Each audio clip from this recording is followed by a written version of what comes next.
Hello to all of you. RSCIT की lecture series में students में आप सबका फिर से बहुत बहुत स्वागत करती हूँ। आज के वीडियो लेक्चर में हम आरएससीआईटी के न्यू सिलेबस को पढ़ेंगे, जिसमें हम आज आरएससीआईटी के चैप्टर 7 को पढ़ेंगे और चैप्टर 7 का आज हम 7वें नंबर का असेसमेंट देखेंगे। यानी चैप्टर 7 में से इंटरनल असेसमेंट में कौन कौन से क्वेश्चन आते हैं वो देखेंगे। साथ ही साथ में मेन परीक्षा में पूछे जाने वाले इंपॉर्टेंट क्वेश्चंस भी हम यहाँ पर इसमें देखेंगे। तो जब आप इंटरनल असेसमेंट की तैयारी कर रहे हो तब भी आपके लिए वीडियो बहुत हेल्पफुल रहेगा, और यदि आप फाइनल एग्जाम के लिए पढ़ रहे हो या फाइनल एग्जाम की तैयारी कर रहे हो तब भी आपके लिए वीडियो बहुत हेल्पफुल रहेगा। इसमें चैप्टर 7 से रिलेटेड पूछे जाने वाले सारे इंपॉर्टेंट क्वेश्चन भी मौजूद है इंटरनल असेसमेंट के साथ साथ। अब यहाँ पे जान लीजिए चैप्टर 7 इसका पूरा नाम क्या है। तो चैप्टर 7 का पूरा नाम होता है digital services for citizen of Rajasthan. ठीक है, इसका हिंदी अर्थ हो गया राजस्थान के नागरिकों के लिए डिजिटल सेवाएं। यानी राजस्थान ने अपने नागरिकों के लिए किस प्रकार से डिजिटल सेवाएं प्रदान कर रखी है उससे रिलेटेड क्वेश्चंस हम यहाँ पर पढ़ेंगे। और कहा जाए तो एक बहुत ही महत्वपूर्ण जानकारी भी हमें यहाँ पर मिलेगी कि राजस्थान सरकार जो है वो डिजिटल माध्यम से हमको क्या क्या सेवाएं देती है। तो यहाँ पे पहला क्वेश्चन आता है हमारा, भामाशाह कार्ड में किस टेक्नोलॉजी का प्रयोग किया जाता है। यहाँ पे सबसे पहले जान लीजिए भामाशाह क्या होता है। देखिए भामाशाह राजस्थान सरकार द्वारा चलाई गई एक स्वर्णिम पहल है, या कह लीजिए एक स्वर्णिम योजना है, जिसके तहत सरकार का उद्देश्य ये है कि वो राजस्थान की महिला को सशक्त बनाए और उन्हें आत्मनिर्भर बनाए। ठीक है, तो इस कार्यक्रम के तहत या इस योजना के तहत क्या होता है, जो राजस्थान की महिलाएं हैं वो अपना ऑनलाइन रजिस्ट्रेशन कराती हैं, और जब वो अपना ऑनलाइन रजिस्ट्रेशन कराती हैं भामाशाह के लिए तब उनको एक भामाशाह कार्ड मिल जाता है। और जब उन्हें भामाशाह कार्ड मिल जाता है तब वो भामाशाह कार्ड के कई प्रकार के लाभ ले सकती हैं, जैसे कि सरकार आर्थिक रूप से भी महिलाओं की मदद करती है। तो आर्थिक रूप से जो महिलाओं की मदद होगी वो भामाशाह कार्ड के जरिए होगी। ठीक है, तो अब सरकार जब भामाशाह कार्ड के जरिए महिलाओं की मदद कर रही है आज के टाइम में कर रही है, तो सीधी सी बात है आज के टाइम में किसी ना किसी टेक्नोलॉजी का यूज करके वो महिलाओं की मदद कर रही है सरकार। ठीक है, तो वो टेक्नोलॉजी कौन सी होती है। तो पहली टेक्नोलॉजी यहाँ पे क्वेश्चन में पूछी गई है 4G। तो 4G कोई मदद करने वाली टेक्नोलॉजी नहीं है। 4G तो यहाँ पे इंटरनेट की स्पीड का एक रूप है ना, जैसे कि इंटरनेट की स्पीड होती है 2G 3G 4G 5G, आने वाला है 5G। ठीक है, तो इस तरीके से यहाँ पे दिया गया है 4G। तो ये तो एकदम गलत ऑप्शन है। ठीक है, हम आगे बढ़ते हैं। तो दूसरा आता है कोर बैंकिंग। सामने सबसे पहले जान लीजिए कोर बैंकिंग हम कहते किसे। देखिए कोई भी बैंक होता है तो आप सभी जानते हैं, जो बैंक है उनकी क्या होती है, शाखाएं होती है। ठीक है, तो क्या किया जाता है कोर बैंकिंग में, बैंक की सभी शाखाओं को इंटरनेट के माध्यम से कनेक्ट कर दिया जाता है। तो इससे क्या होगा, जैसे कोई महिला के पास भामाशाह का कार्ड है तो उसके ऊपर कोई पाबंदी नहीं कि वो उस बैंक की किसी पर्टिकुलर शाखा में जाए जिसमें उसका खाता है। ऐसा नहीं होगा, किसी अन्य शाखा में जाकर भी वो अपने लेन देन का हिसाब किताब देख सकती है। ठीक है, तो इस तरीके की कोर बैंकिंग होती है। तो ऐसा नहीं सिर्फ ये भामाशाह कार्ड के लिए ही अप्लाई है, कोर बैंकिंग कई तरीके के ग्राहकों के लिए लागू होती है। ठीक है, तो लेकिन भामाशाह कार्ड में भी कोर बैंकिंग का यूज किया जाता है, यानी कोर बैंकिंग टेक्नोलॉजी का यूज करके भामाशाह कार्ड धारक महिलाओं को आर्थिक रूप से सरकार मदद करती है। तो कोर बैंकिंग की टेक्नोलॉजी यूज होती है। यहाँ पे सी ऑप्शन आता है बायोमेट्रिक आइडेंटिफिकेशन। तो जब कोई महिला भामाशाह कार्ड के लिए अप्लाई करेगी तब वो अपने अंगूठे का चिन्ह भी ऑनलाइन यानी डिजिटल माध्यम से पंजीकृत करवाएगी। ठीक है, जिससे उस महिला की एक यूनिक पहचान दर्ज हो जाएगी रजिस्ट्रेशन करते समय। ठीक है, तो भामाशाह कार्ड में इन दो टेक्नोलॉजी का यूज किया जाता है, कोर बैंकिंग का भी यूज किया जाता है और बायोमेट्रिक आइडेंटिफिकेशन का भी यूज किया जाता है। तो जो डी है वो हमारा यहाँ पे सही आंसर है, both B and C. Okay ना, आगे बढ़ते हैं। तो अब आता है सेकंड क्वेश्चन। सेकंड क्वेश्चन कहता है निम्न में से कौन सा एक ई गवर्नेंस एप्लीकेशन का प्रकार नहीं है। यहाँ पे सबसे पहले जान लो ई गवर्नेंस क्या होता है। यहाँ पे ई का मतलब सीधा सा मतलब होता है इलेक्ट्रॉनिक, है ना, और इलेक्ट्रॉनिक का यदि हम अच्छे से मतलब जाने तो सीधा सा होता है कम्युनिकेशन एंड इंफॉर्मेशन टेक्नोलॉजी। ठीक है, और गवर्नेंस का मतलब क्या होता है, सरकार। यानी सरकार कम्युनिकेशन एंड इंफॉर्मेशन टेक्नोलॉजी का यूज करके नागरिकों की सहायता करती है। ऐसी व्यवस्था को हम ई गवर्नेंस कहते हैं। तो ई गवर्नेंस जो एप्लीकेशन है उसके कई प्रकार होते हैं। तो यहाँ पे पूछा गया इनमें से बताइए कौन सा प्रकार नहीं है। तो यहाँ पे जो करेक्ट आंसर है वो हो जाएगा आपका C2C। C2C का मतलब होता है कंज्यूमर टू कंज्यूमर। सो जो कंज्यूमर जो टू कंज्यूमर है वो ई गवर्नेंस एप्लीकेशन का प्रकार नहीं होता। आगे बढ़ते हैं, तो निम्न में से क्या ई गवर्नेंस आधारित सेवाओं का लाभ है। अब यहाँ पे हमको बताना है कि इनमें से कौन सा ऑप्शन ऐसा है जो कि ई गवर्नेंस सुविधा का हमको लाभ प्रदान करता है। तो पहला होता है ट्रांसपेरेंसी। तो ई गवर्नेंस की जो भी सेवा नागरिकों को मिलती है वो कैसे होती है, ट्रांसपेरेंट, यानी पारदर्शिता होती है, उसमें कुछ भी गलत काम नहीं हो सकता। दूसरा होता है अकाउंटेबिलिटी। सरकार को बड़ी आसानी से लेन देन का प्रारूप मिल जाता है, क्योंकि इंटरनेट के जरिए काम कर रहे हैं ना, तो इंटरनेट के जरिए सूचना भी जल्दी से मिल गई, सारा काम फटाफट हो गया, पूरा लेन देन का जो हिसाब किताब है वो नागरिकों को भी अच्छे समझ में आ गया, सरकार को भी अच्छे समझ में आ गया। ठीक है। तीसरा होता है स्पीड। सो इंटरनेट के जरिए यदि काम हो रहा है तो स्पीड तो आएगी काम में। ठीक है ना। तो ये तीनों के तीनों ऑप्शन यहाँ पर सही बैठते हैं। सो ई गवर्नेंस आधारित सेवाएं हैं, उसके लाभ क्या क्या होते हैं, ट्रांसपेरेंसी, अकाउंटेबिलिटी एंड स्पीड। चौथा क्वेश्चन देखते हैं। तो चौथा क्वेश्चन आता है, बेरोजगारों को पंजीकृत करने के लिए BRSY ऋण राशि के तहत दिए जाने वाले ब्याज की दर क्या है। तो सबसे पहले तो हम यहाँ पे जानते हैं BRSY क्या है, क्या ऋण मिलता है और क्या ब्याज मिलता है। तो यहाँ पे सबसे पहले BRSY का फुल फॉर्म जान लीजिए, ये भी एक इंपॉर्टेंट चीज है, पूछी जाती है। B का मतलब होता है भामाशाह, R का मतलब होता है रोजगार, S का मतलब होता है सृजन और Y का मतलब होता है योजना। तो इसका पूरा नाम हो गया भामाशाह रोजगार सृजन योजना। ठीक है। भामाशाह रोजगार सृजन योजना जो है सरकार द्वारा चलाई गई एक स्कीम है। तो इस योजना के तहत क्या होता है, जो भी युवा बेरोजगार है, यानी जो शिक्षित युवा बेरोजगार है, जो अनुसूचित जनजाति में आता है या अनुसूचित जाति में आता है, ठीक है, जो दिव्यांग हैं, जो महिलाएं हैं, उनकी एक तरीके से सरकार मदद करती है। मदद करने के लिए सरकार क्या करती है, सरकार ने कुछ स्कीम चला रखी है कि जो बेरोजगार हैं, जो महिलाएं हैं, वो क्या कर सके, अपना कोई उद्योग खोल सके। तो जब वो उद्योग खोलेंगे तो सरकार उस उद्योग को चलाने के लिए ऋण देती है इन सभी को। ठीक है। तो जो सरकार ऋण देती है उस पर वो ब्याज तो लेगी, है ना। तो जो ऋण देती है सरकार इन सभी लोगों को उद्योग चलाने के लिए, उसके ऊपर वो 4% का ब्याज लेती है। ठीक है। तो यहाँ पे हमारा जो सही आंसर है वो तो हो जाएगा 4% या 4%। अब यहाँ पे एक और जरूरी बात जान लीजिए, आपको यदि इस तरीके की योजना में अपना रजिस्ट्रेशन कराना है तो आपको sso.rajasthan.gov.in वेबसाइट पर जाना होगा। यहाँ पे जाके आप BRSY में अपना रजिस्ट्रेशन करा सकते हैं और सरकार जो योजना चला रही है उसका आप लाभ ले सकते हैं। 5th नंबर का क्वेश्चन देख लेते हैं। तो 5th नंबर का क्वेश्चन कहता है, राज ई वॉल्ट किस तरीके का सॉफ्टवेयर है। तो राज ई वॉल्ट क्या होता है। ठीक है। देखिए यहाँ पे लिखा तो वॉलेट है इस तरीके से, लेकिन इसको ये क्या है कि ई वॉल्ट है ना। तो ई वॉल्ट क्या होता है, तो बेसिकली जान लीजिए जो वॉल्ट है ना, इसका सीधा सा अर्थ होता है तिजोरी। तिजोरी क्या होती है, तिजोरी वो जगह होती है यहाँ पे पैसा तो हम रखते हैं लेकिन हम अपना जरूरी सामान भी रखते हैं। ठीक है।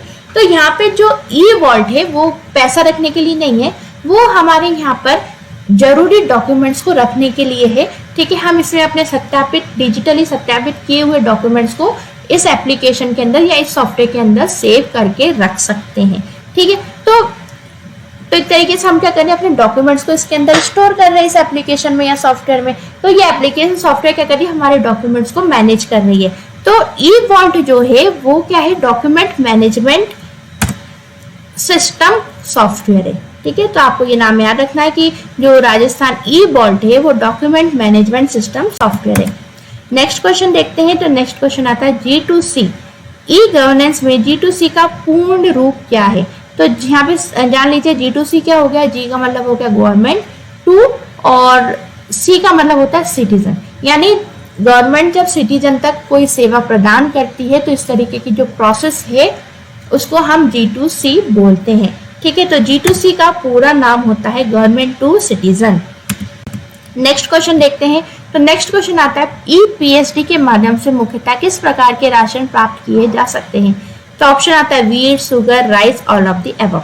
तो सबसे पहले जान लीजिए EPSD क्या है। तो EPSD सरकार द्वारा चलाई गई एक योजना है जिसमें जो आर्थिक रूप से कमजोर व्यक्ति होते हैं उनको अनाज देने की या राशन देने की सुविधा प्रदान की जाती है। तो इस सुविधा में सरकार जो आर्थिक रूप से कमजोर होते हैं उन व्यक्तियों को व्हीट यानी कि गेहूं, शुगर यानी कि चीनी और राइस यानी कि चावल, तो गेहूं, शुगर, राइस ये सारी चीजें सरकार नागरिकों को देती है। तो ऑल ऑफ द अबव यहाँ पे सही आंसर आ जाएगा। क्वेश्चन नंबर 8 देखते हैं। क्वेश्चन नंबर 8 होता है G2C ई गवर्नेंस का एक उदाहरण है। G2C का क्या मतलब हो गया? सीधा सा गवर्नमेंट टू सिटीजन, यानी गवर्नमेंट सिटीजन को जो सुविधा देती है उसका क्या उदाहरण हो सकता है? Amazon online marketing. क्या सरकार ये कहती है तुम्हारा जितना भी मन आए ऑनलाइन शॉपिंग करो अमेजन से? नहीं, ये सुविधा नहीं देती सरकार सिटीजन को, ठीक है।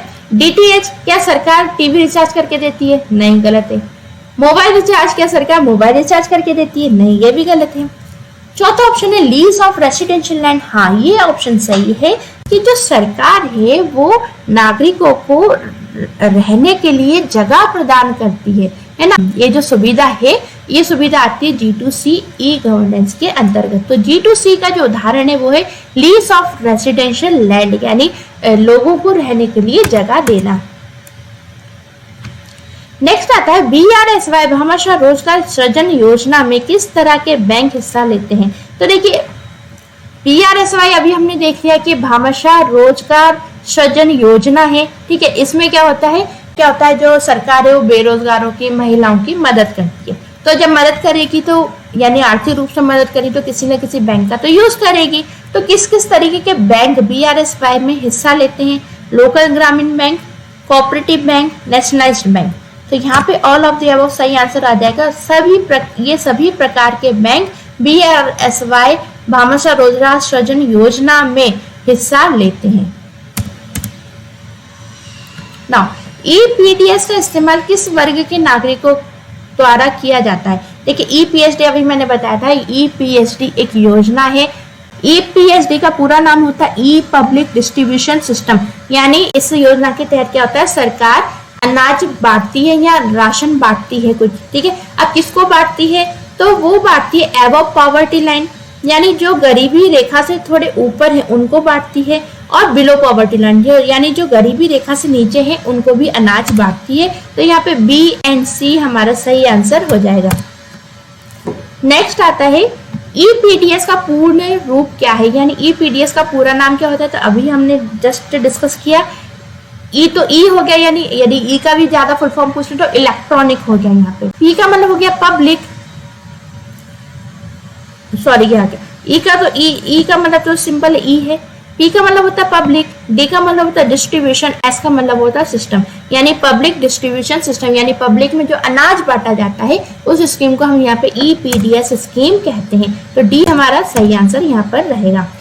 क्वेश्चन नंबर 12 आता है ई मित्र मॉडल किस तरह के ई गवर्नेंस का इस्तेमाल करता है? ठीक है, तो ई मित्र आप सभी जानते हैं। आप ई मित्र पर जाते हैं तो अपने फॉर्म भरते हैं, ऑनलाइन काम करते हैं। यदि आपको बिल भरना होता है ऑनलाइन तो आप ई मित्र पर जा सकते हैं। ई मित्र आपकी कई तरीके से मदद करता है, ठीक है। तो जो ई मित्र है वो ई गवर्नेंस के किस मॉडल पर कार्य करता है? तो जो ई मित्र है वो गवर्नमेंट टू सिटीजन और बिजनेस टू सिटीजन दोनों मॉडल पर काम करता है, यानी गवर्नमेंट की जो सुविधा है वो भी सिटीजन तक पहुंचती है ई मित्र के द्वारा, साथ ही साथ में जो बिजनेस है वो भी सिटीजन तक पहुंचता है ई मित्र के द्वारा, ठीक है। और ये भी ध्यान रखिएगा जो ई मित्र है ये ई गवर्नेंस के द्वारा ही मिली गई एक सुविधा है। 13वां क्वेश्चन आता है भामाशाह योजना के उद्देश्य क्या है? तो यहाँ पे जो ऑप्शन है ऑल ऑफ द अबव सही आ जाता है, क्योंकि हमारे ऑप्शन क्या है, वुमेन एम्पावरमेंट। वुमेन एम्पावरमेंट का मतलब होता है महिला को सशक्त करना। इफेक्टिव सर्विस डिलीवरी, इसका मतलब होता है जो भी सुविधाएं वो दे रही है सरकार महिलाओं को, तो कुछ सर्विसेज उनको अच्छे से तो जिन भी सर्विसेज उनको जरूरत है वो सर्विसेज महिलाओं को प्रदान करना। फाइनेंशियल इंक्लूजन यानी आर्थिक सहायता भी करना। तो ये सभी भामाशाह योजना के उद्देश्य, इसलिए ऑल ऑफ द अबव यहाँ पे सही आंसर बनता है। 14वां क्वेश्चन देखते हैं, तो भामाशाह रोजगार सृजन योजना में BRSY के तहत ऋण चुकता करने की अवधि क्या है? 5 ईयर। अगला क्वेश्चन आता है राजनेट मीन्स राजस्थान नेट में कनेक्टिविटी हेतु किस तरीके का इस्तेमाल किया जाता है? तो ऑप्शन आता है सैटेलाइट, तो सैटेलाइट के माध्यम से भी कनेक्ट है। लैंड के माध्यम से भी हमारी डिवाइसेस इंटरनेट से कनेक्ट होती है। एसवैन, एसवैन के जरिए भी डिवाइसेस जो है वो नेटवर्क से या इंटरनेट से कनेक्ट होती हैं। So all of the above यहाँ पे सही आंसर आ जाएगा। 16वां क्वेश्चन देखते हैं। तो राजधरा किस तरह की सेवा है? तो राजधरा जो है वो हमारी geographical information system means GIS प्रकार की एक सेवा है। तो ऑप्शन सी यहाँ पर सही आंसर आ जाएगा। नेक्स्ट आता है नागरिक किस माध्यम से अपनी शिकायत दर्ज कर सरकार तक पहुंचा सकता है? तो जो नागरिक है यदि उसको किसी प्रकार की परेशानी है और उसको सरकार तक अपनी शिकायत पहुंचानी है तो वो किस तरीके से पहुंचा सकता है? तो देखिए राजस्थान सरकार ने एक कॉल सेंटर भी बनाया है। तो कॉल सेंटर पे कॉल करके भी नागरिक अपनी शिकायत पहुंचा सकता है। राजस्थान संपर्क मोबाइल ऐप, ये एक मोबाइल की एप्लीकेशन है। इस एप्लीकेशन को आप अपने मोबाइल में डाउनलोड कर सकते हैं, अपने मोबाइल में इंस्टॉल कर सकते हैं। इंस्टॉल करने के बाद आप यहाँ से भी सरकार तक अपनी शिकायत है उसको पहुंचा सकते हैं। ई मित्र कियोस्क, हाँ ई मित्र की सहायता से भी आप अपनी शिकायत पहुंचा सकते हैं। So all of the above यहाँ पे सही आंसर आएगा। नेक्स्ट क्वेश्चन देखिए। नेक्स्ट क्वेश्चन हमारा बोल रहा है भामाशाह स्वास्थ्य बीमा योजना मीन्स भामाशाह स्वास्थ्य बीमा योजना का शॉर्ट फॉर्म क्या होता है? BSBY का लाभ किस तरीके के मरीज को मिल सकता है? तो पहला लाभ होता है OPD means outdoor patient department, यानी ऐसा मरीज जो कि आउटडोर यानी बाहर से ही घर से ही आपसे सुविधा ले रहा है, क्या उसको हम भामाशाह स्वास्थ्य बीमा योजना की सुविधा दे सकते हैं। दूसरा आता है IPD यानी इंडोर पेशेंट डिपार्टमेंट, यानी ऐसा पेशेंट जो इंडोर है यानी अस्पताल के अंदर भर्ती है, क्या उसको हम भामाशाह स्वास्थ्य बीमा योजना की सुविधा देते हैं। और फिर तीसरा ऑप्शन आता है बोथ मीन्स IPD और OPD यानी आउटडोर इंडोर दोनों प्रकार की मरीजों को क्या सुविधा मिलती है, या नन ऑफ द अबव या किसी को भी सुविधा नहीं मिलती। तो देखिए भामाशाह स्वास्थ्य बीमा योजना है इसके तहत क्या होता है, जो मरीज अस्पताल में भर्ती होता है उसको सरकार आर्थिक रूप से मदद करती है। तो यहाँ पे सही ऑप्शन हमारा आ जाता है IPD का मतलब होता है इंडोर पेशेंट डिपार्टमेंट। नंबर 19 देखते हैं। तो 19 आता है राजमेघ के संदर्भ में SAAS का तात्पर्य क्या है। सबसे पहले जान लीजिए राजमेघ क्या होता है। तो राजमेघ का यहाँ पे सीधा सा मतलब होता है राजस्थान क्लाउड। ठीक है, क्लाउड हम किसे कहते हैं टेक्निकल भाषा में। तो टेक्निकल भाषा में क्लाउड का अर्थ होता है जब हम अपने डाटा को इंटरनेट के माध्यम से किसी सर्वर पर स्टोर कर देते हैं तो हम उसको बोलते हैं क्लाउड में हमने अपने डाटा को स्टोर कर दिया है। ठीक है, इसी प्रकार राजस्थान का भी एक क्लाउड है यानी एक ऐसा सर्वर है यहाँ पे राजस्थान का डाटा स्टोर होता है। तो उस चीज को हम क्या बोलते हैं, राजमेघ। ठीक है, तो राजमेघ के संदर्भ में एक चीज यूज होती है उसको हम बोलते हैं SAAS। तो यहाँ पे SAAS का क्या मतलब होता है, तो यहाँ पे SAAS का मतलब होता है सॉफ्टवेयर एज ए सर्विस। यानी जो राजमेघ है ये क्या है, बेसिकली एक सर्वर है जिसमें जो कि क्लाउड की तरह काम करता है, यानी एक सर्वर है जिसमें राजस्थान का डेटा स्टोर होता है। ठीक है, अब राजस्थान का डेटा उसमें स्टोर हो रहा है तो उस कंप्यूटर में कोई सॉफ्टवेयर भी तो वर्क करेगा ना। तो जो सॉफ्टवेयर है उसका नाम होता है सॉफ्टवेयर एज ए सर्विस। तो शॉर्ट फॉर्म उसका होता है SAAS। 20 नंबर का क्वेश्चन देखते हैं। तो 20 नंबर का क्वेश्चन कह रहा है निम्न में से कौन सा विकल्प राजस्थान के E-गवर्नेंस पहल का उदाहरण नहीं है। अब ये तो आप सभी जानते हैं कि राजस्थान ने E-गवर्नेंस की पहल की है, यानी कम्युनिकेशन एंड इंफॉर्मेशन टेक्नोलॉजी के माध्यम से जो सरकार है वो नागरिकों तक अपनी पहुंच बनाती है। ठीक है, तो अब इनमें से पूछा गया कि कौन सा विकल्प ऐसा है जो E-गवर्नेंस पहल का उदाहरण नहीं है। तो E-वॉल्ट तो है, क्योंकि ये भी जो E-वॉल्ट है राजस्थान सरकार द्वारा दिया गई एप्लीकेशन या सॉफ्टवेयर है जिसमें आप अपने डॉक्यूमेंट्स को डिजिटली सत्यापित करवा सकते हैं और इसमें स्टोर कर सकते हैं। राज्य वेलफेयर, हाँ राज्य वेलफेयर जो है वो E-गवर्नेंस का उदाहरण नहीं है। बाकी राजस्थान सिंगल, हाँ राजस्थान सिंगल जो है ये राजस्थान E-गवर्नेंस का एक उदाहरण है। साइन और राजस्थान E-साइन, हाँ राज E-साइन या राजस्थान E-साइन कुछ भी बोल दीजिए, ये भी E-गवर्नेंस पहल का उदाहरण है। लेकिन राज्य वेलफेयर जो है वो E-गवर्नेंस पहल का उदाहरण नहीं है। क्वेश्चन नंबर 21 देखिए। अब यहाँ पे क्वेश्चन आता है इनमें से कौन सा E-गवर्नेंस के B2C प्रकार का एक उदाहरण है।